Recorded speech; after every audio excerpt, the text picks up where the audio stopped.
Hello, I'm Rouge. Why do cars use air conditioners? It is called an automotive air conditioning systems, use air conditioning to cool the air in a vehicle. Air conditioning requires air and temperature adjustment for passengers at the front seat.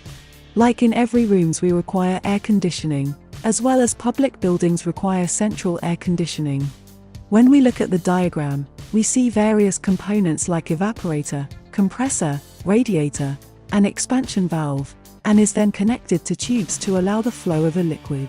To start the process, we first begin with the radiator, or a condenser.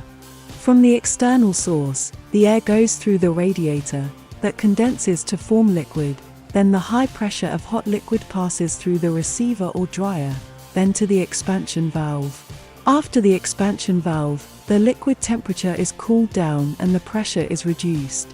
Then the low pressure cooled liquid goes through the evaporator. The evaporator absorbs heat from the surrounding region of the evaporator coils. This makes the interior of the vehicle cool down, releasing lot of vapors. The low pressure vapor goes through compressor, compresses the vapor, produces heat. Then it transfers through the radiator, and the following steps will repeat. Additionally, if any residue of refrigerant found in the system, then it may cause some failures of the refrigerant system. The receiver will then separate the remaining moisture from the liquid refrigerant coming from the condenser. So, we enjoy cool air inside the car for the journey during hot sunny day. This video is about automotive air conditioning system.